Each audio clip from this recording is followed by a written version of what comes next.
She thought installing a hidden camera would finally give her peace of mind. But what she saw that night changed her forever.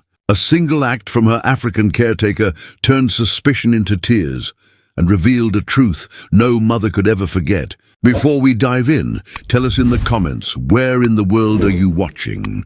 A soft drizzle tapped against the wide windows of the Carter home, blurring the world outside into pale silver lines. Inside, the air felt heavy with silence. Elena Carter sat beside her daughter's wheelchair, adjusting a blanket that never stayed straight for long. Little Lily, only 9, watched the ceiling as her small fingers twitched softly against the armrest, the only part of her body she could control with ease. The room smelled faintly of antiseptic and lavender. Machines blinked quietly near the bed, monitors that reminded Elena of how fragile life had become. There were no sounds of cartoons, no laughter, no chatter. Just the faint hum of air conditioning and the beating of a mother's tired heart.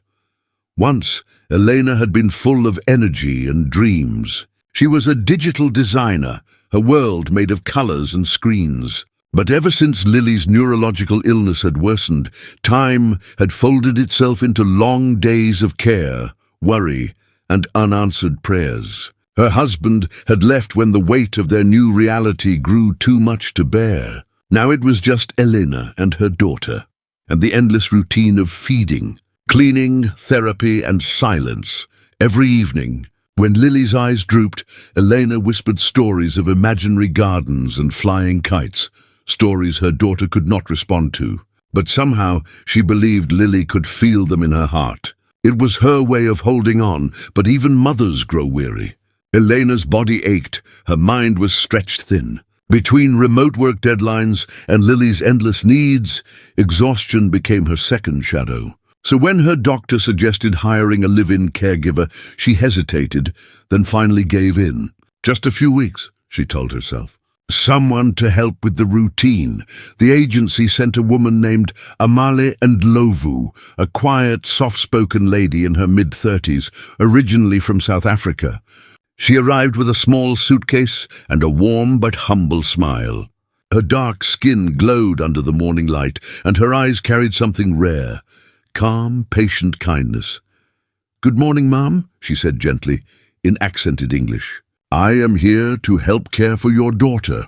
Elena smiled back politely, though her chest felt tight. "Please come in. This is Lily." Amale knelt down immediately, her gaze level with Lily's. "Hello, sweetheart," she whispered, her tone filled with something like reverence. "You and I will become good friends."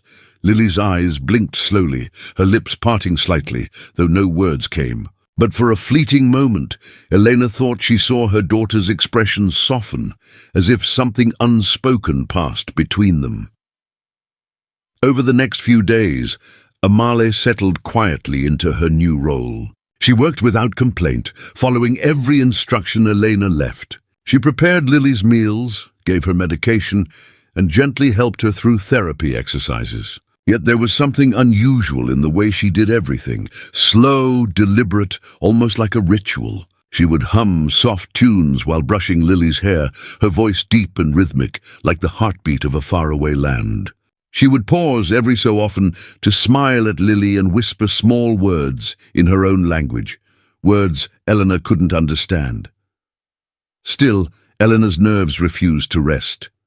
She'd heard too many stories about caregivers mistreating the vulnerable. Lily couldn't speak, couldn't tell her anything. How could she ever be sure? That fear gnawed at her day and night. One evening, as rain pattered gently against the roof, Eleanor sat alone at her kitchen table, staring at her laptop. Her cursor hovered over a browser tab titled Hidden Home Cameras. Her hand trembled slightly. She didn't want to mistrust someone so kind, but she also couldn't silence the voice of a terrified mother. The next morning, before Amale woke, Elena discreetly placed small cameras in the living room and Lily's bedroom, hidden among books and picture frames. It wasn't about spying, she told herself. It was about peace of mind. about making sure nothing bad ever happened again in her fragile little world. That day, she went to her workspace downtown, leaving Amalie alone with Lily for the first time. When Elena returned home that evening, everything seemed perfectly normal. Amalie greeted her with a smile and reported Lily's routine. She was calm today, she said softly. She liked the music I played. Lily sat by the window, watching the raindrops slide down the glass, her hand moving gently to an invisible rhythm. Elena nodded, relieved, but something inside her urged her to check the footage later that night. When the house was quiet and Lily asleep, Elena sat before her computer and opened the recordings. For a while everything was ordinary. Amalie preparing meals, adjusting Lily's seat, tidying the room. Then around 8 p.m., she noticed something that made her pause. Amalie sat beside Lily after turning off the lights, the faint glow from a night lamp washing both faces in gold. She took Lily's hand carefully into her own, rubbing her thumb over her knuckles as if memorizing the shape of her soul. Then Amalie began to whisper. At first, Eleanor couldn't make out the words. It wasn't English. The language was smooth, melodic, a gentle stream of syllables that seemed to rock the room like a lullaby. Her voice was filled with warmth, with a tenderness that seemed too deep to fake. Lily's eyes, which were usually distant, slowly focused on Amalie's face. Her lips quivered and her fingers twitched. A faint sound escaped her throat, a low hum, small but unmistakably alive. Elena's heart tightened. She leaned closer to the screen. Amalie smiled softly, continuing to whisper, her tone patient and loving. Then she sang, a song with no instruments, just her voice rising and falling like a prayer carried by wind. When she finished, she kissed Lily's forehead and whispered something that sounded like, "Sleep well, little light." Eleanor froze. For a moment, she forgot to breathe. She watched as Amalie turned off the lamp and left the room, her steps light and careful.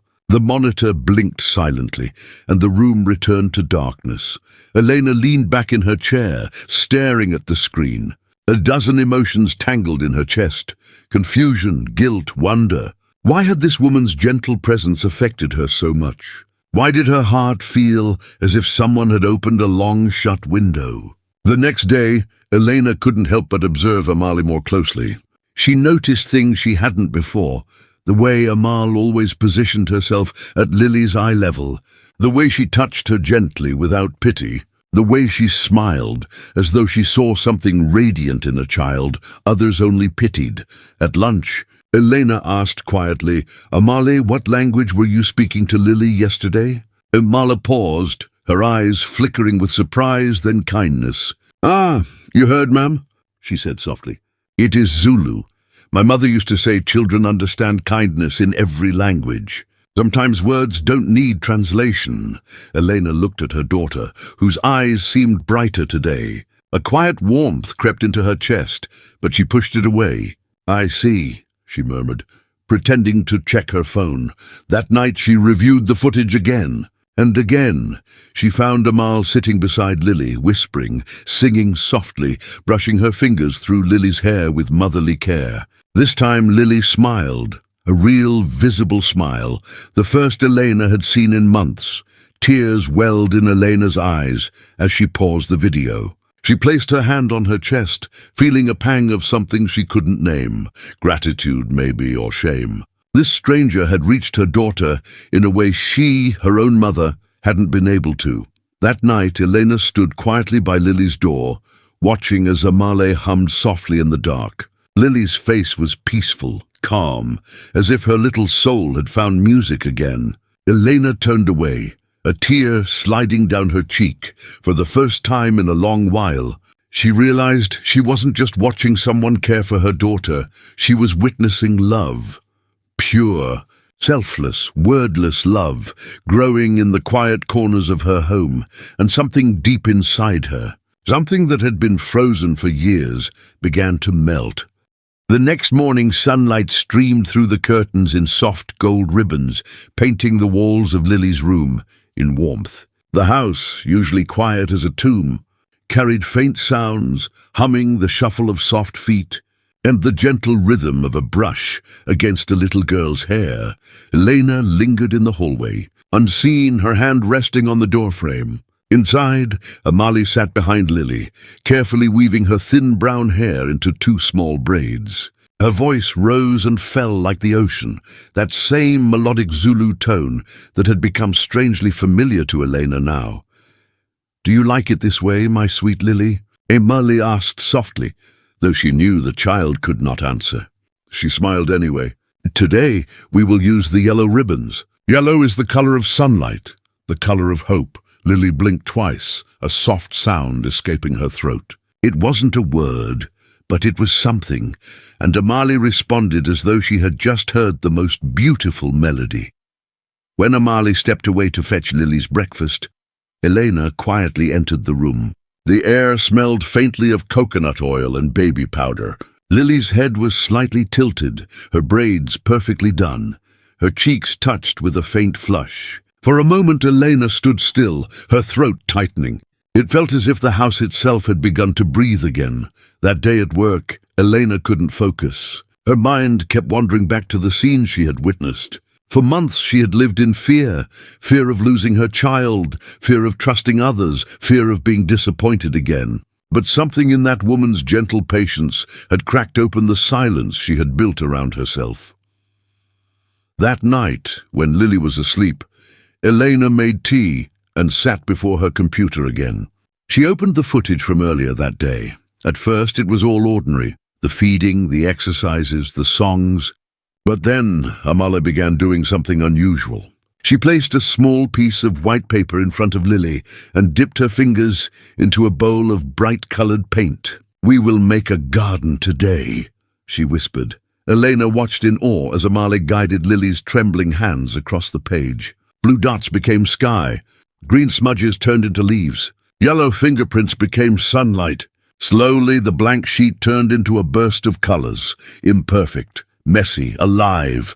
When the picture was finished, Amalie whispered, "Look, my girl, you have painted the morning." Lily's eyes glowed with something new, awareness, pride, maybe even joy. Her lips trembled, and she made a small sound, almost like laughter. Elena pressed her hand to her mouth, overwhelmed.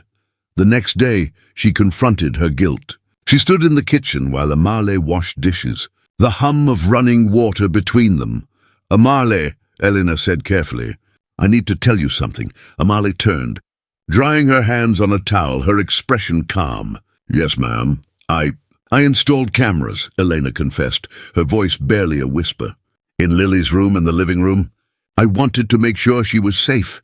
For a long moment, Amalie said nothing. Then slowly she smiled, a deep, forgiving smile that reached her eyes. "You are a mother," she said softly. "It is natural to protect what you love. You do not need to apologize for love." Elena blinked in surprise. "You're not upset?" Amalie shook her head. "Where I come from, we say, the eyes that watch with love never hurt. You watched because you were afraid to lose her. Now maybe you can watch her grow." Her words sank deep into Elena's heart. That evening, they shared dinner together for the first time. It was a simple meal, soup, bread, laughter. Amalie told stories from her childhood, of her small village, where evenings were filled with the rhythm of drums and firelight, of her younger brother Musa, who had been born unable to walk or speak. "He was like your Lily," Amalie said, her gaze distant but tender. "People used to whisper that he was cursed, but my mother said no, he was our blessing. He taught us patience. He taught us how to listen to the silence." Elena listened quietly, a lump forming in her throat. "What happened to him?" she asked gently. Amalie smiled sadly. "He passed away when he was 12. But he left me a gift. He taught me that love doesn't need words. When I care for Lily, I see him. I see that same light." For a long time, neither spoke. The only sound was the rain tapping gently on the windows. Later that night, Elena entered Lily's room to kiss her goodnight. She found the painting from earlier, a messy swirl of colors, drying on the table. On the bottom corner, Amalie had written in small letters, "Made by Lily, with her brave hands." Elena felt her eyes sting with tears. The next few days passed like a quiet transformation. Amali began incorporating music into Lily's therapy sessions. She clapped soft rhythms, sang old Zulu songs, and used little bells that jingled when shaken. Lily began responding. Her hands moved slightly more. Her eyes followed Amali's movements with focus. Even her therapist, who visited once a week, was astonished. "This is remarkable," the therapist said, watching Lily attempt to grip a small toy. "I've never seen her so alert." Elena smiled faintly. "She's changing." One afternoon, Elena returned home early from work. As she opened the front door, she heard soft singing. Curious, she walked down the hallway and peeked into the living room. There, on the carpet, Amali sat cross-legged, holding Lily in her lap. Around them were open jars of paint, paper, and tiny ribbons. They were both covered in streaks of color, laughing, or rather, Amali was laughing and Lily was making a series of joyful sounds that almost matched the rhythm. Up, down, Amali sang playfully, helping Lily move her arms. "See, my darling, your hands can dance." Elena pressed her back against the wall, covering her mouth. She had dreamed of hearing that kind of laughter in her home again. The kind that fills the soul and spills out through every corner. Later, when Amali noticed her standing there, she didn't flinch or look guilty. Instead, she smiled widely. "We were just making sunshine," she said with a small laugh. Elena walked closer, kneeling beside her daughter. "She looks happy," she whispered. Amali nodded. "She is happy. She feels your love now, even when you're not speaking." That night, Eleanor watched the footage one more time, not out of suspicion, but admiration. What she saw changed her heart forever. After putting Lily to bed, Amali didn't go to her own room. She knelt beside the little girl, clasped her hands, and whispered a quiet prayer. "Thank you, Lord, for letting me see light through this child. Bless her mother, who carries a heavy heart. Teach her that love does not need to be perfect. It only needs to be patient." Then Amali gently brushed Lily's hair, humming the same tune she had sung every night. The camera caught the smallest movement. Lily's hand, weak and trembling, rising ever so slightly to rest against Amali's arm. Elena gasped, tears filling her eyes. Her daughter, who could barely move for months, had reached out. She watched Amali freeze, then looked down at the tiny hand touching her. Slowly she smiled, eyes glistening. "You see? You are stronger than they think," she whispered. Elena closed her laptop and sat silently in the dark. For the first time, she didn't feel alone in that house. She felt something she hadn't felt in years, hope. As she walked toward Lily's room, she paused at the doorway. Amali sat there still, humming softly in the glow of the nightlight, the faintest smile on her lips. Lily's breathing was slow, peaceful, and Elena thought to herself, maybe God doesn't always send miracles from heaven. Sometimes he sends them in the form of a gentle woman with a soft voice and a heart full of grace. The morning began with music. A gentle melody floated through the house, a soft hum mixed with the faint sound of bells. It wasn't from a speaker or a phone. It came from the living room, where Amali sat with Lily on a soft mat. Surrounded by rays of golden light, Amali had placed tiny bells on Lily's wrists. And every time she moved her hand, a clear, delicate chime filled the air. "There," Amali said softly, her voice warm as sunlight. "That is the sound of your strength." Lily's lips curved upward, a small, fragile smile forming.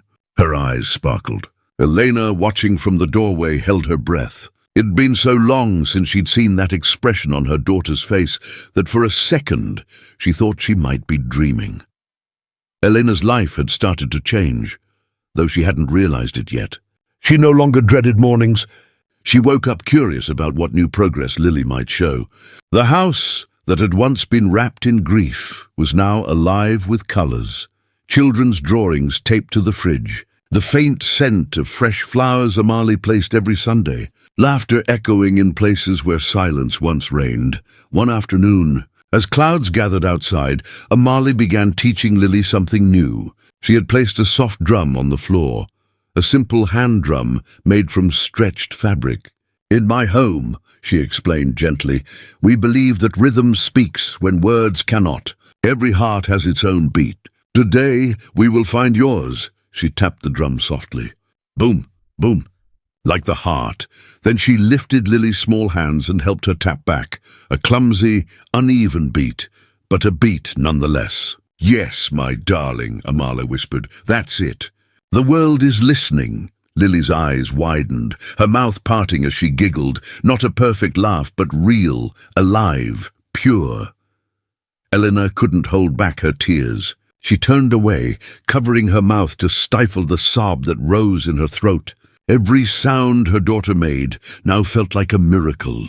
Later that week, Lily's physical therapist came again and couldn't believe what she saw. She's responding faster than expected, the woman said, astonished. Her motor function has improved, her focus too. Whatever you're doing, keep doing it. Elena smiled shyly. It's mostly Amale, she admitted. She seems to reach her in ways the rest of us can't, the therapist looked at Amal with admiration. You have a gift, she said softly. Amale simply smiled. I just listen. Children tell you what they need, not with words, but with silence. That night, as Eleanor tidied the living room, she noticed Amale sitting quietly by the window, sewing a small fabric doll. Its dress was made from scraps of Lily's old clothes, faded blues and yellows. What are you making? Elena asked, approaching gently. A friend for Lily, Amal replied, not looking up. A child should always have someone to share her dreams with, even if she cannot speak them. Eleanor felt a lump in her throat. You really love her, don't you? Amali paused her stitching. Love is easy when you see a soul that shines, she said softly. Some people only see what's broken. I see what is trying so hard to live. That sentence stayed with Elena long after she went to bed. Weeks passed. The garden began to bloom again, and so did their little world inside. Lily could now move her hands more freely, respond to simple gestures, and sometimes make sounds that resembled laughter. Every evening, Amale played soft African lullabies while the two painted together. The paintings were abstract, vibrant, alive, splashes of color that looked chaotic but somehow made sense when you stepped back. One evening, Elena sat beside Amal as they painted. You know, she said quietly, I used to believe my life ended the day Lily got sick. But now I feel, I don't know, lighter, like I'm breathing again. Amale smiled. Sometimes pain closes our eyes, but love opens them again. You didn't lose your life. You just paused it to learn how to feel. They both laughed softly. As the days went on, Elena began to notice a change, not just in Lily, but in herself. She smiled more. She cooked again. She played music while working, instead of sitting in silence. And for the first time in years, she felt proud of herself, not for being perfect, but for being present. Then one afternoon, while organizing old files on her computer, she found a folder labeled Security Footage. Her heart skipped a beat. The cameras. She had forgotten they were still there. Part of her wanted to delete everything. Another part whispered, just one more look. She clicked on a random recording, an evening from a few weeks ago. The image flickered, showing Amale and Lily in the dimly lit living room. The sound was soft, almost like wind.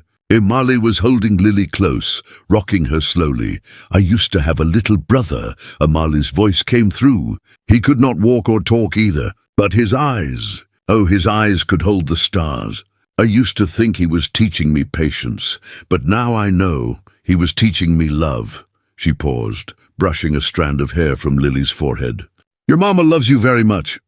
She just forgot how to smile. But we will help her remember, yes? Lily's tiny hand moved then, barely, but enough to rest on Amale's chest. The woman smiled, eyes wet with tears. You are an angel in disguise, she whispered. Elena froze, staring at the screen. The recording blurred through her tears. She replayed the words again and again. She just forgot how to smile. She shut her laptop, covering her face with trembling hands. All this time, she had been guarding her daughter from the world, thinking only she could protect her. Yet this woman, this stranger from another continent, had been protecting something far greater, their hope. The next day, Elena went to the backyard, where Amale was hanging laundry. The scent of fresh linens filled the air. "Amale," she began softly, "I need to tell you something important." Amale turned, the sunlight dancing in her eyes. "Yes, ma'am?" "I watched the old recordings again," Elena said quietly. "The ones from the cameras. And I heard what you said that night. About me." Amale looked embarrassed, her hands frozen mid-air. "Oh, ma'am, No," Elena interrupted gently. "Don't apologize. You were right. I did forget how to smile." Her voice cracked. "But because of you, I remembered." Amale's eyes shimmered. "It was not me," she said softly. "It was her. Lily's love wakes everyone it touches." Elena smiled through tears. "Maybe so. But you were the bridge." That evening, as the sun dipped low, all three of them sat on the porch, Elena, Lily, and Amale, watching the sky turn pink and orange. Lily's little hand rested in Amale's palm. The bells on her wrist chimed faintly in the breeze. For a long while, no one spoke. They didn't need to. Elena thought about the months of fear, loneliness, and pain, and how quietly they had dissolved into something gentle, something healing. She realized that love doesn't always arrive like thunder. Sometimes it comes softly, wearing an apron, singing lullabies in a language you don't understand. Inside, the house glowed with evening light. Paintings covered the walls now, a gallery of small miracles. The machines still blinked, but their sound no longer felt haunting. It was part of the music of their life. As night fell, Amale tucked Lily into bed, whispering the same words she always did. "Sleep well, little light." Eleanor stood at the doorway, her heart full. She no longer needed cameras, proof, or explanations. For the first time in years, she trusted, not just Amale, but life itself. And as she turned off the last light in the hallway, she realized something quietly profound. Sometimes love doesn't heal by fixing what is broken. It heals by showing you that even the broken pieces still shine. The evening sun had dipped low, painting the sky in shades of crimson and gold, when Grace sat alone in the dimly lit living room, staring at the footage once again. The video had gone viral among her friends and relatives, everyone talking about the miracle caregiver. But to Grace, it was something much deeper than that. It was the moment she truly saw humanity at its purest form. The next morning, she waited for Nia at the door. When the young woman entered, wiping the dust off her skirt, Grace greeted her not as an employer, but as someone who had finally understood love without conditions. She held out a small envelope. Inside was a ticket to nursing school, a recommendation letter, and a note that read, "You've taught me more about strength and kindness than I've learned in my entire life. It's your turn to shine." Nia froze, tears instantly pooling in her eyes. Her hands trembled as she opened the envelope, disbelief spreading across her face. "Madam, this is too much," she whispered, her voice cracking. "You don't need to do this for me." Grace smiled softly. "You did far more for me. You gave my daughter back her joy, and you reminded me what real care looks like." At that moment, Lily wheeled herself into the room, but this time with a radiant grin. She was holding a small, hand-painted frame that read, "My Hero." "Please," she gave it to Nia, who took it like it was made of glass. "You're my favorite person," Lily said, her voice filled with an innocence that pierced the silence. Grace's heart swelled. The air was thick with emotion, not of pity, but of gratitude, of connection that went beyond blood, language, and origin. She realized how blind she had been all this time, hiding behind walls of fear and assumptions when true compassion had been blooming right in front of her eyes. Months later, Nia left for her studies, but the house never felt empty again. Grace and Lily called her every evening, their laughter echoing across the video calls. Lily had started to speak more fluently, her words brighter and stronger each day, as if Nia's care had unlocked something within her soul. Grace decided to keep the camera, but not to monitor anymore.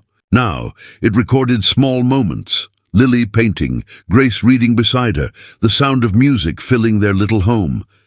It wasn't about watching anymore. It was about remembering.